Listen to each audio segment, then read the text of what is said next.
BJP రెండేళ్లుగా ఏపీని చిన్నచూపు చూస్తోంది ఎందుకు? ఇవ్వగలిగి ఉన్నా, చేయాల్సిన బాధ్యత ఉన్నా ఎందుకు ఏపీని విస్మరిస్తోంది? ఇది కమలనాథులు కావాలని అమలు చేస్తున్న వ్యూహమా, లేక టీడీపీని దూరం పెట్టేందుకు ఎంచుకున్న రాజకీయ ఎత్తుగడ?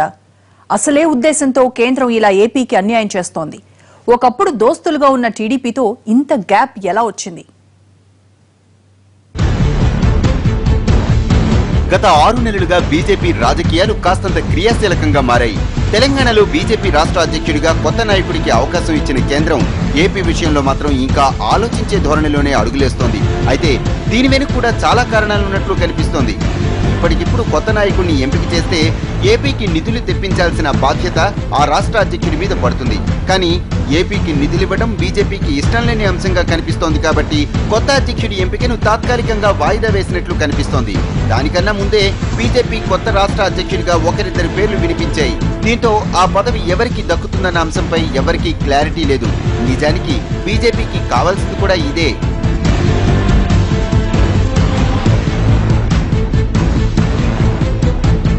దీనికి తోడు రాష్ట్రంలో చోటు చేసుకుంటున్న పరిణామాలు కూడా బీజేపీ వైఖరికి కారణమవుతున్నాయన్న అభిప్రాయాలున్నాయి. గడిచిన 6 నెలలుగా అధికార టీడీపీలోకి ప్రతిపక్ష ఎమ్మెల్యేల వలసలు భారీగా కొనసాగుతున్నాయి. ఇప్పటికి 13 మంది వైసీపీ ఎమ్మెల్యేలు పచ్చకండువా కప్పుకున్నారు. ఇంకా మరికొందరు క్యూలో ఉన్నారన్న గుసగుసలు వినిపిస్తున్నాయి. ఇలా కొత్త పార్టీలోకి వచ్చిన ఎమ్మెల్యేలంతా టీడీపీ సర్కారును, ముఖ్యమంత్రి చంద్రబాబు నాయుడిని పొగడటంతో పాటు రాష్ట్రాభివృద్ధి కోసం కేంద్రమే భారీగా నిధులివ్వాలంటూ స్టేట్మెంట్స్ ఇచ్చేస్తున్నారు. ఇది పరోక్షంగా కేంద్రం మీద ఒత్తిడి పెంచుతోంది. దీంతో కమలనాథులు కాస్తంత అసహనంతో వేచి చూసే ధోరణిని అవలంబిస్తున్నారన్న విమర్శలు వినిపిస్తున్నాయి. మరోపక్క ఇప్పటి వరకు కేంద్రం ఇచ్చిన నిధుల్ని ఇక్కడ పథకాలకు అమలు చేస్తున్న రాష్ట్ర ప్రభుత్వం వాటికి చంద్రబాబు, ఎన్టీఆర్ పేర్లు మాత్రమే పెడుతోంది. కానీ కేంద్రం నుంచి నిధులు వస్తున్నప్పుడు ఎన్డీఏలో వాళ్లు భాగస్వాములై ఉన్నారు కాబట్టి కొన్ని పథకాలకైనా మోడీ పేరు, ఇతర బీజేపీ పెద్దల పేర్లు పెట్టడం లేదన్న అక్కసు కమలనాథుల్లో కొట్టొచ్చినట్లు కనిపిస్తోంది. ఇదే విషయాన్ని అవకాశం దొరికినప్పుడల్లా బీజేపీ నేతలు టీడీపీ సర్కారుకు చురకలంటిస్తూనే ఉన్నారు. అంటే దాన్ని విమర్శల కింద ఎందుకు తీసుకుంటారు? ఇప్పుడు భారతీయ జనతా పార్టీ ఒక రాజకీయ పార్టీ, తెలుగుదేశం ఒక రాజకీయ పార్టీ.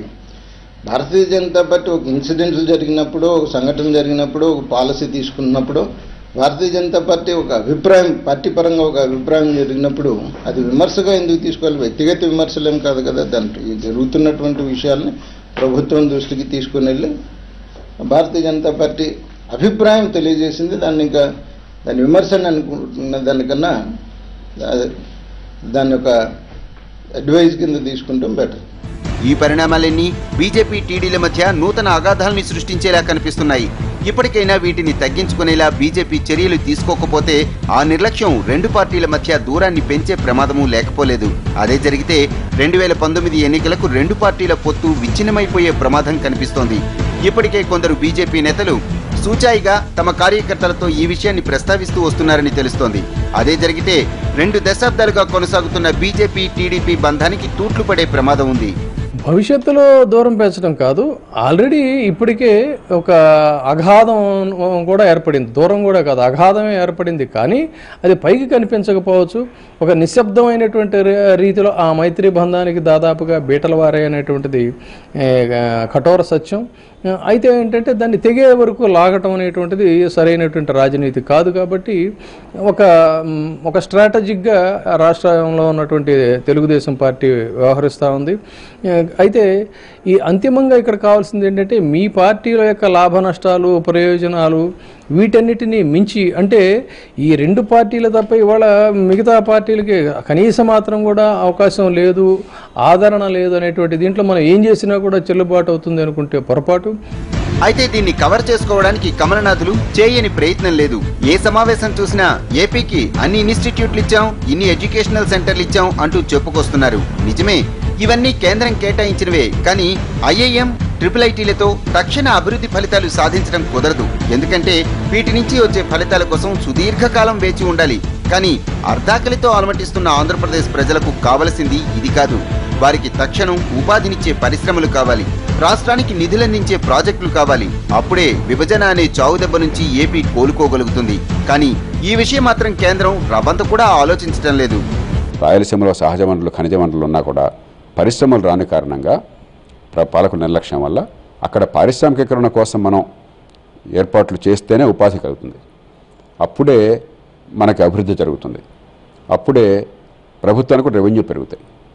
కాబట్టి కేంద్ర ప్రభుత్వానికి భారం లేకుండా ఉండాలన్నా, రాష్ట్రం భారం లేకుండా ఉండాలన్నా, మన ఖజానా పరిస్థితి సరిగ్గా ఉండాలన్నా, ఉపాధి కలగాలన్నా, అభివృద్ధి అన్ని ప్రాంతాల్లో జరగాలన్నా కూడా ఖచ్చితంగా పన్నుల రాయితీలు అవసరం. అంటే సెంట్రల్ ఎక్సైజు, తర్వాత కార్పొరేట్ ఇన్కమ్ ట్యాక్స్, వీటిల్లో 100 పళ్ళు పన్ను రాయితీలు కావాలి.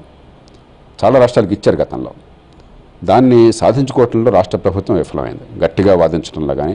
మరోపక్క బలపడుతున్న టీడీపీని చూసి కమలనాథులు కన్నెర చేసి ఇవన్నీ చేస్తున్నారన్న విమర్శలు అక్కడక్కడా వినిపిస్తున్నాయి. ఇవన్నీ పక్కన పెడితే కనీసం టీడీపీ మిత్రపక్షం అన్న ప్రేమ లేదు, ఏపీ అనేది విభజనతో దగాపడ్డ రాష్ట్రం అన్న దయ కూడా లేదన్నది మాత్రం స్పష్టమవుతోంది. ఇప్పటికైనా తెలుగు తమ్ముళ్లు కమలనాథులు కలిసికట్టుగా వెళితే ఇటు కేంద్రంలో అటు రాష్ట్రంలో మరోసారి అధికారంలోకి సునాయాసంగా రావచ్చు. కానీ ఇలాగే కలహించుకుంటే 2019లో ఈ పొత్తు విచ్ఛిన్నమైపోయే ప్రమాదం స్పష్టంగా కనిపిస్తోంది. కానీ ఇప్పటికైనా బీజేపీ తన రాజకీయ ప్రయోజనాలను, అసూయలను పక్కన పెట్టి తండ్రిలా ఏపీని ఆదుకోకపోతే భవిష్యత్తులో మరింత ఆర్థిక భారాన్ని మోయాల్సిన దుస్థితి ఈ రాష్ట్రానికి తప్పదు. ఇది ఇవాల్టి స్టోరీ బోర్డ్. మరో అంశంతో మళ్ళీ కలుద్దాం. నమస్తే.